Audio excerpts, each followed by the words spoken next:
Episode 7, 1942, Barbed Wire Sunsets. The first day in a Japanese-American internment camp, where freedom ended, but humanity refused to. They told us to bring only what we could carry. One suitcase. One soul. I stood in our living room, frozen, staring at the floral wallpaper Mama had chosen herself. I tried to memorize every detail. The faded corners, the tiny scratch near the window. That scratch came from me, when I was 7. I had tripped chasing my brother, laughing. I wasn't laughing now. I packed a photo of my parents on their wedding day. Mama in lace gloves, Papa too nervous to smile. I slid it between two sweaters like protection. Mama's tea set sat on the table, the blue porcelain glinting under the morning light. "Leave it," she said. Her voice was quiet, like she wasn't talking to me. "I won't have it broken out there." But something in me refused. I wrapped it in my scarf anyway. Maybe I needed to believe something could survive. The knock on the door was sharp. 2 soldiers. No smiles. No greetings. Just, "Time to go." Outside, the street was full of faces like ours. Asian, confused, betrayed. Old men leaned on canes. Young mothers hushed crying babies. No one said a word about what we did wrong. We already knew.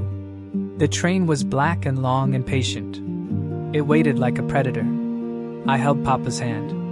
He was usually the strongest man I knew, but his grip trembled. We boarded without protest. Row after row of wooden benches. No cushions. No space. No answers. The train jolted forward. Mama winced. Her back had never been good. I reached out to steady her. She smiled, but it was the kind of smile that broke me more than tears. Through the dusty window, California slipped away. Orange groves, white fences, my school, my friends, gone. Inside the car, the silence grew thick. A child threw up into a paper bag. An old woman muttered Buddhist chants under her breath. A man near the back kept coughing. No one looked at him. I watched the sun rise, but it didn't warm me. Its light felt wrong, as if it knew it was shining on something it shouldn't. We arrived in the middle of nowhere. Literally. Mountains loomed like prison walls. Dust danced in the wind like it was mocking us. Barbed wire cut across the horizon. Guards with guns stood by the gates, their expressions unreadable. We were assigned numbers, rooms, cots. Our barack was labeled Block 6, Unit D. It sounded like a storage room. Inside, the walls didn't reach the ceiling. Every cough, every sigh, every cry. You heard it all. Privacy was a memory. That first night, the wind howled. Thin walls shook. The cot creaked under me like it was already tired of holding people. Mama didn't sleep. She sat upright, whispering to herself in Japanese. Prayers or regrets, I couldn't tell. They brought us food. Cold rice. Canned peaches. A slice of white bread. I stared at the tray, suddenly missing our small kitchen. The smell of miso and steamed fish. Mama always lit a candle before dinner. There were no candles here. A boy 2 bunks away cried until his father yelled at him. Then the father cried too. I turned my face to the wall. I didn't cry, but I hated myself for not crying. That night, the stars were clear. Too clear. Like the sky wanted to remind us how far from home we really were. The barbed wire sang in the wind, a sharp, humming hymn. And the sunset. The sunset burned like fire behind the fences.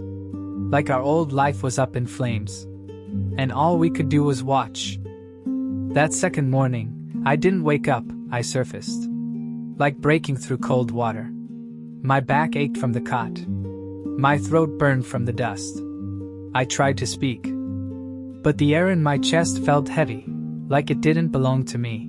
Mama sat by the window slit, watching the same desert she saw yesterday.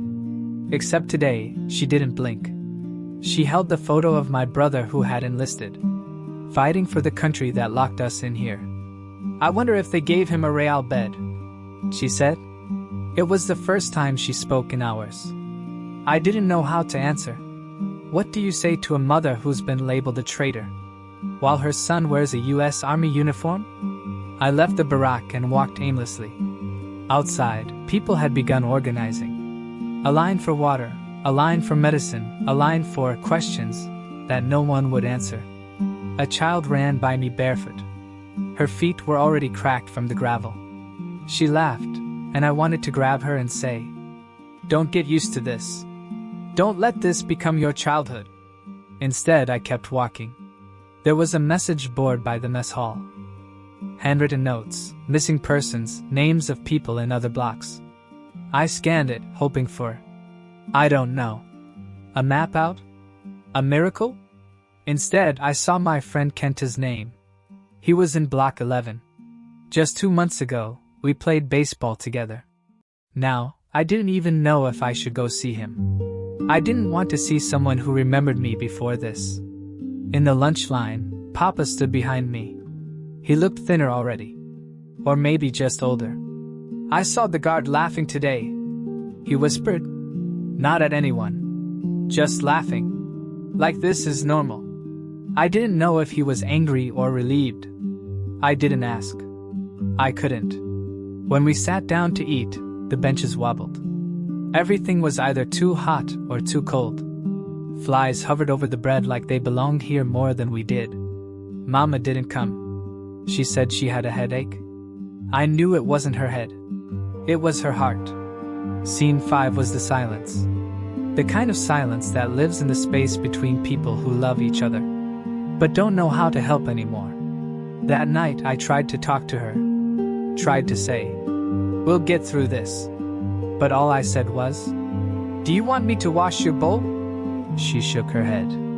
Later, I heard her praying again. But the words had changed. They weren't soft anymore. They were sharp. Almost accusing. I turned to the wall. The wood grain was cracked like veins. I followed them with my finger, pretending they were roads, leading out. But they weren't. They ended at the same place. Right here. With me. With all of us. That's when it hit me. This wasn't a waiting room. This wasn't a holding cell. This was the destination. They weren't figuring out where to put us. This was it. They had put us in a box, shut the lid, and told the world, forget them. And the world had already started to. I went outside and sat under the guard tower. The searchlight was off, but I knew someone was up there, watching. I looked up at the sky. So many stars. Too many for a place like this. I thought of my brother again. Out there somewhere, wearing the same flag that waved above my prison. How can one flag mean freedom and confinement at the same time? I didn't cry. I just sat there until the sun began to rise. It didn't feel like hope. It felt like surrender. Scene 7, the decision not to disappear. The next morning, I folded my blanket with intention. It was scratchy, uneven, smelled like mildew. But I smoothed every corner like I used to in my own room. Back when I had a room. Today, I refused to disappear. I helped a woman carry water to her barack. She was limping, her ankle swollen. No doctor in sight. No wheelchair. Just grit. "I'm sorry," she whispered, embarrassed. I looked at her and I said, "Don't be. We help each other now." It felt strange, hearing my own voice not filled with despair. Later, at the bulletin board, someone had posted a call for volunteers. Gardeners, teachers, translators. I hesitated. Why should we build up the place they put us in like animals? But Papa's voice echoed in my head. Even in prison, a man has a choice, to rot or to grow. I signed up to teach English to the elders. Some had lived in America for 30 years, but never needed to speak it much. Now they wanted to understand the guards. I sat in front of them, old farmers, seamstresses, fishermen. Their eyes focused, proud, determined. I had never felt so much respect from anyone before. Scene 8. A quiet victory. That evening, a group of us dug a trench for the vegetable patch. We worked in silence. But it wasn't the same silence as before. This one was filled with something new. Something alive. Purpose. A boy handed me a seed. "Do you think it'll grow here?" he asked. I looked at the dry, angry soil. Then I looked at the sky. "Maybe," I said. "Maybe it just needs someone to believe in it." That night there was laughter. Small. Tired. But real. Someone had made a ball from string and socks. The kids played near the fence. A guard looked on, but didn't stop them. Mama sat by the window again. But this time, she was sewing. Fixing a ripped shirt for a neighbor. She looked at me, her eyes softer. "You were gone a long time today," she said. "I was teaching," I replied. Her hands paused for a moment. Then she smiled. Not a big smile. Not a happy smile. But a real one. I sat beside her. For the first time since we arrived. We didn't talk about getting out. We talked about living. Because in that moment, inside that fenced world, with dust in our lungs and sorrow in our bones, we were still human.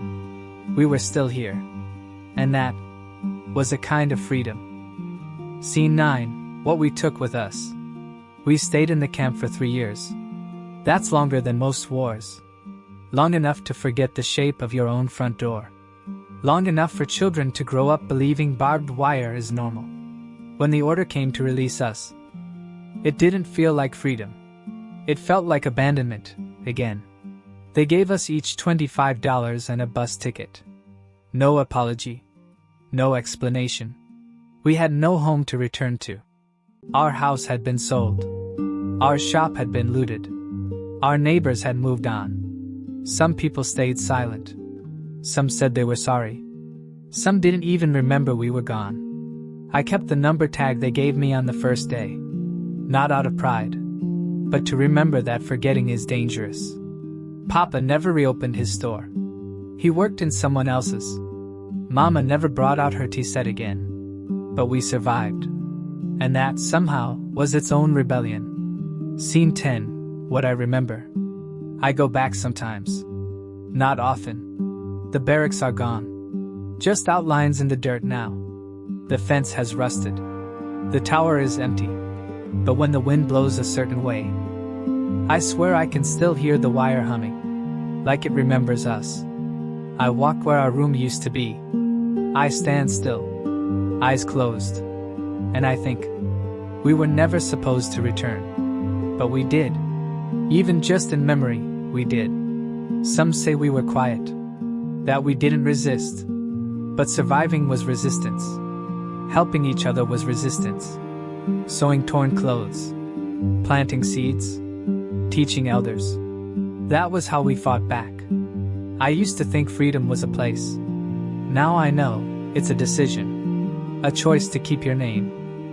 Your dignity. Your story. Even when the world tries to take all three. So I speak. I write. I remember. Because somewhere, a child will ask why their grandmother speaks perfect English, but never mentions the war. And someone needs to answer. Let that someone be me.